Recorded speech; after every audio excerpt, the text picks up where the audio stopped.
E aí galera, bem-vindos a mais uma videoaula de Java. Bom, hoje a gente vai estar aprendendo um pouco de herança, tá? E já começando, bom, eu parei exatamente no mesmo jeito que estava a última coisa que a gente fez. A única coisa que eu apaguei foi o método main, que eu apaguei aquelas coisas que estavam escritas. A primeira coisa que a gente vai criar já é um pacote para dividir o nosso código, tá? Então eu vou botar um pacote com um nome aleatório aqui, JC mesmo. Vou pegar essa pessoa, arrastar aqui para dentro do nosso pacote, vou refatorar, tá? Show de bola, agora temos pessoa e primeiro projeto lá em cima. Por que eu fiz isso? Porque quando nós usamos a opção Protect ali no Java, o Protect, as coisas que estão em Protect elas são acessíveis pelas coisas, classes que estão no mesmo pacote e pelos seus afiliados, digamos assim. Vocês já vão entender melhor com o passar da aula, tá? Então vamos lá. O que nós tínhamos então? Tínhamos pessoa, até então, né? Pessoa, uma pessoa igual a new pessoa, a new, meu Deus 2. E tínhamos um construtor que pedia um nome, né? Tínhamos então um construtor vazio, vamos lá, tínhamos um construtor vazio, tínhamos um construtor que pedia um nome, tínhamos também um construtor que pedia todas as informações para aquela classe, né? Eu removi essa opção aqui do construtor vazio, tá? Ou posso deixar ele por enquanto sem problemas. O Ctrl, para mim, pelo menos, não sei, é o Alt Shift F, ele refatora o código, ele deixa bonitinho, todo alinhado, tá? Vamos lá. Para entender melhor como funciona a herança nada mais é que ter uma classe pai e ter as suas classes filhas, digamos assim, que herdam, né? Digamos assim, você do seu pai, sua mãe, você herdou alguma coisa, um genes, né? Uma característica, seja, sei lá, uma pintinha, seja alguma coisa, você deve ter dado, sei lá, aparência, né? Então é basicamente isso. Uma classe herda as características da classe que ela está pedindo para ser filha, digamos assim, né? Porque basicamente você pede para ser filha aqui, não é que a classe pai vai ter você, tá? Vamos lá então. Olha só, o que a gente pode fazer? Vamos criar uma nova classe aqui junto com nesse novo pacote que a gente criou, né? Chamado cliente, tá? Então o cliente, o que ele tem? O cliente, sei lá, ele tem um vetor aqui de compras, tá? Mas daí o cliente também tem nome, o cliente também tem idade. E olha só, fica meio esquisito, né? Porque a gente já tem essas mesmas características que é o nome, idade, peso. O cliente basicamente é uma pessoa, né? Então por que a gente vai reescrever tudo isso de volta tal? Então a gente vai fazer um extends aqui, tá? Em pessoa. Então agora, se eu vim aqui no meu código, onde a gente executa aqui, né? E criar agora um cliente em vez de uma pessoa, ó. Cliente, vou importar aqui no package, tá? Um new cliente vazio até então, tá? Então se eu der vamos tentar pegar aqui, ó, uma pessoa, né? Ponto. E olha só, eu tenho get nome que está lá em pessoa, não está em cliente. Olha só, o cliente não tem nada, não tem get nome, não tem get e-mail, idade, peso, telefone. Por que isso acontece? Porque todos os métodos, né, tudo que é função que está lá em pessoa, também agora ficou visível para esse cliente, né? Então o cliente também é uma pessoa, então ele também tem nome, né? Então ele também tem um get nome. Poxa, sou uma pessoa, como é que eu não vou ter um get nome, né? Então, vamos lá. O cliente também pode ter um construtor, né? Tanto vazio quanto passando parâmetros, como vocês viram ali, ó. Posso passar, por exemplo, uma lista de compras, posso passar uma lista de compras e o nome, né? Ou simplesmente passar o nome aqui. Vamos tirar esse cara aqui. Olha só, apareceu uma palavrinha que a gente não tinha visto ainda, que é o super. O super se referencia à classe que eu estou estendendo, ou seja, pessoa. Por que ele está mandando o nome para lá? Porque agora esse construtor aqui, quando eu passo o nome, como vocês viram, não está em local nenhum aqui. O nome está lá na pessoa, né? Então o super significa que estou acessando a classe pai, né? Eu estou mandando esse cara para lá. O super também, como vocês sabem, lá no construtor da pessoa, não temos só o construtor que recebe um nome. Temos o construtor que recebe várias coisas, como esse cara aqui, ó, que recebe uma idade, que recebe o peso, que recebe um e-mail, que recebe um telefone, né? Então poderíamos passar esse super sem problemas, olha só. A gente poderia até criar um construtor aqui para cliente, onde a gente não ia pedir nada. E íamos passar tudo, já vamos deixar esse cliente pronto basicamente, né? Porque, opa, tá dizendo que já existe um cara aqui com essa característica de não pedir nada, tá? Então olha só, nosso cliente, mesmo que seja vazio, a gente consegue passar para o super todas as informações, né, para preencher já ali automático, quer dizer, ou seja, se eu vim aqui agora e dar um system out line aqui nessa uma pessoa.getNome,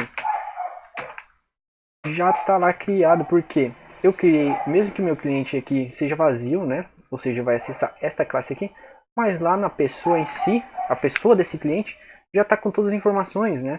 Eu poderia também, né, como mostrado ali, tem o construtor que só pede um nome e tem o construtor que não pede nada. Eu poderia fazer um super vazio? Poderia, porque tem um construtor aqui na pessoa que não pede nada. Já se eu tirar esse cara, olha só, já vai dar um erro nesse super, né? Ó, se eu apagar essa classe, já vai dar um erro, né? Porque vai pedir aqui, ó, para mim adicionar um construtor onde ou eu passe o nome, né? Ou eu passe, vamos apagar aqui de volta pra gente ver, ou eu passe todas as informações, né? Aqui, ó.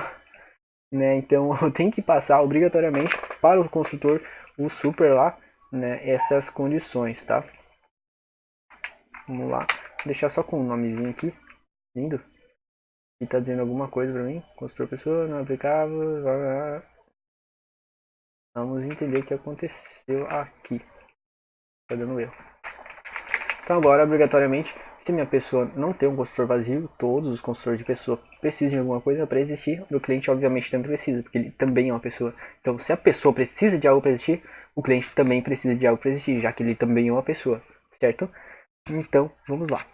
Ó, o cliente agora já está acessando e mandando lá para o super. Aqui tá dando um errinho, mas é só fechar aqui e abrir de novo. Olha só que lindo, já saiu o errinho. Legal, né? Então, o cliente também pode ter seus próprios métodos, né? Sei lá, get compras, tranquilinho, né? Vai retornar então esse compras dele ali, né? Quis ponto, tudo que, meu Deus, uma rede string, que é o cara lá, tá? Também posso reescrever, por exemplo, o que a gente poderia reescrever? Idade. Get idade, por exemplo, return this.getIdade menos 10, por exemplo. Nós poderíamos reescrever esse método de getIdade. Até aparece uma anotação aqui para a gente colocar, ó, de override, que significa escrever, né?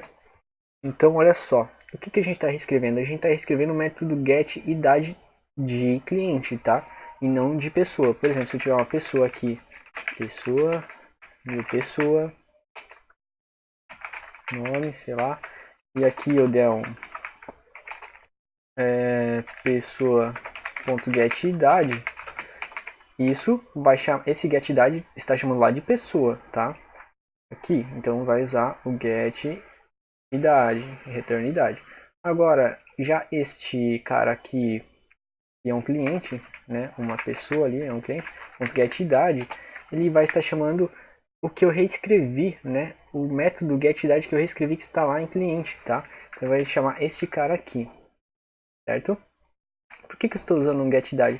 Porque, como eu falei, essas propriedades da pessoa que ele está estendendo está lá em pessoa e não nele. Então também tem que usar o getIdade aqui. Caso eu queira fazer idade, né, obter desta forma, a gente vai ter que mudar lá a classe que a gente está estendendo as palavras private para protected, tá? Então agora sim, ó, vou mudar todas elas para protected. E olha só que maravilha de engenharia. Então agora sim, o que esse protect faz? Faz com que todas as classes que estendam essa classe Py também possam acessar essas variáveis de forma mais direta, digamos assim. Sim, esse get, né, set e tal. Então agora a gente consegue usar de forma mais direta, mais livre. Beleza? Então aqui, olha só, se eu vim em uma pessoa, ponto, idade, eu ainda não consigo acessar, né? Ele não é público, digamos assim. Se eu tiver lá em pessoa esse idade público, né? Aqui eu consigo acessar Ó, idade igual a 10. Show de bola. Mas agora, se for protected, este cara já não é mais acessível. Tem que dar um get idade, né? Ou set idade, enfim. Tá?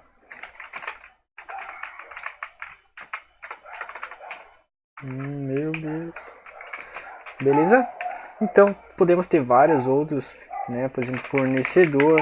Aqui também vai estender, sei lá, uma pessoa também é pessoa.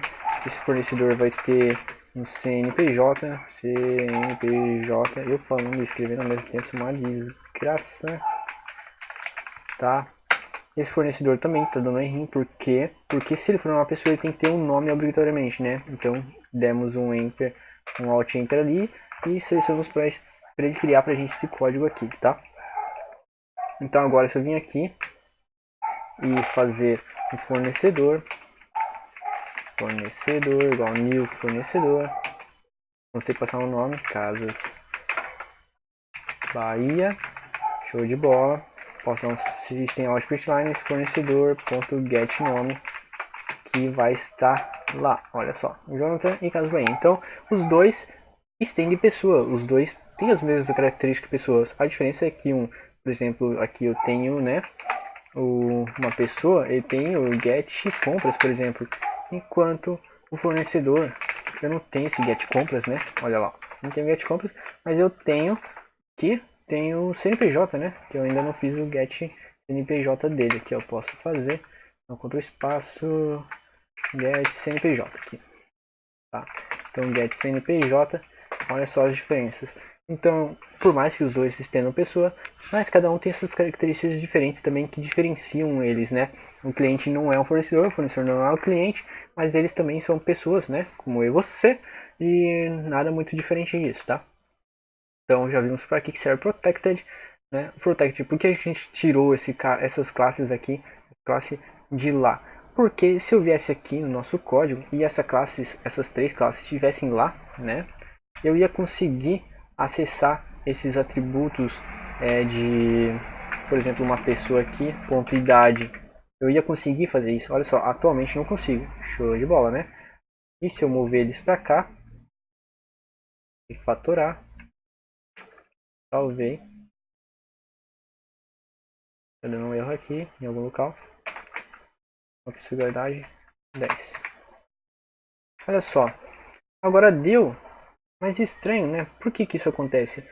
Bom, porque o método, a palavrinha reservada lá, protected, ela protege, deixa as classes que são filhas herdarem as variáveis da classe pai, mas também deixa que outras classes que pertencem ao mesmo pacote, ou seja, estando nesse pacote aqui, qualquer outra classe que estiver aqui dentro pode fazer isso, tá? Então, para a gente deixar mais seguro, vamos puxar esse cara para cá.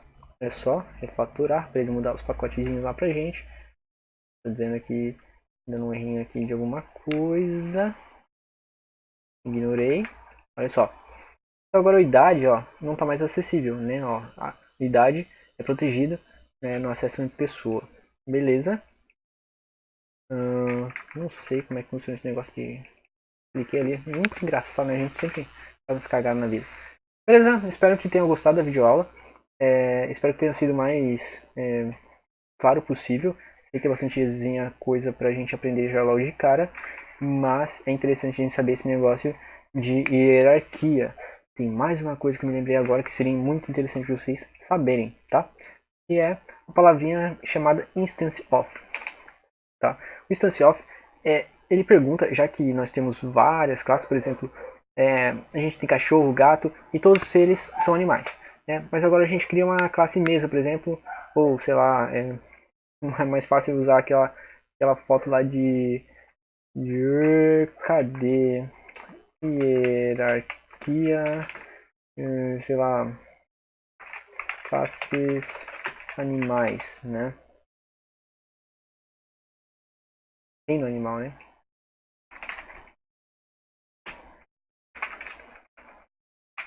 Reino animal. Olha só. Então todos são bichos, basicamente. Eu poderia criar, sei lá, animal, classe pai, animal, beleza. Mas agora, um é classe ursos, outro é ursidae, outro é carnívoro, outro é mamália, outro é chordata, outro é animalia, e eucaria, acho que é isso, eucaria, sei lá, não sei, é caria ali, enfim. Tá? Então a gente poderia ter uma classe pai, vamos supor que essa classe aqui, pessoa, seja a classe pai, e temos também, então, agora nossas classes filho, que é o cliente fornecedor. Show de bola. Eu posso fazer isso, criar uma pessoa, tá? Então, uma pessoa que a gente ainda não sabe o que ela vai ser, ela é indefinida ainda. O cara está lá fazendo, se não é importação, o cara está lá ainda na parte de cadastro, mas o meu programador foi muito apressado e já criou a pessoa antes de saber se o cara é cliente ou fornecedor. A gente sabe que é uma pessoa que está atrás do computador, mas o que é? Cliente ou fornecedor? E agora? Tem 2 segundos para responder. Então, depois, a partir do momento que a pessoa decidiu ser um cliente, então essa pessoa agora é um meu cliente. Opa, meu Deus do céu, onde é que foi parar? Não é instrução. Meu cliente. Preenche com o cliente aí, que é Jonathan. Cara mais chato, né, cara? Vamos apagar esses caras aqui, fica mais claro. Beleza, então agora essa pessoa também tem os métodos getNome, getMail, tudo que a pessoa, a classe pessoa em si tem, este também tem, tá? Então, mas partiu outro momento lá do programa, o cara quis ser um fornecedor, ele mudou, não quer mais ser pessoa. Então, e o fornecedor, passa o nome, Casas Bahia, olha só que maravilha. Não me deu nenhum erro, por quê? Porque o cliente também estende todos os atributos de pessoa e o fornecedor também estende todos os atributos de pessoa, tá? E que elas têm algo em comum, né? Por mais que agora a pessoa, por exemplo, se eu quiser pegar get CNPJ ali, né? Eu não consiga, né? Mas os métodos, por exemplo, o nome, eu consigo pegar, né? Então, para a gente saber com o que a gente está falando, por exemplo, chegou nesse momento do código aqui, eu quero ver o que essa pessoa é. Ela é cliente ou ela é fornecedor? Ou será que as duas coisas juntas? Então, eu vou fazer o seguinte, se pessoa for instance of de cliente, então eu vou escrever que ela é cliente. Cliente. Tá? Se não, se pessoa for instance of de fornecedor, então eu escrevo fornecedor. Vamos ver o que vai dar? Fornecedor. Por quê? Porque nesse momento do código ela era um cliente, mas a partir desse momento ela se tornou um fornecedor. Então a pessoa não é mais um cliente, tá? Não tem como ela ser as duas coisas ao mesmo tempo, né? Então agora neste momento do código ela é fornecedor. Esse instance of significa que qual que é a instância dessa pessoa? É uma instância de cliente ou uma instância de fornecedor, né? Então se a gente arrastar esse if aqui para cima, olha só, vai dizer que ela é cliente aqui em cima e depois vai mudar para fornecedor, vai dizer que é fornecedor, os dois juntos. Tá vendo? Enquanto se eu mudar esse cara aqui pra cima, né? Assim, vai dizer que é cliente. E não entrou, não é fornecedor, né? Porque não é fornecedor. Beleza? Espero que tenha ficado claro. Espero que esse Instance of ajude vocês a muitas coisas ainda. Ele é bem interessante de se usar. Né? Você consegue criar... você não precisa dominar todas as classes que você está estendendo. Por exemplo, aqui a pessoa, eu não dominei.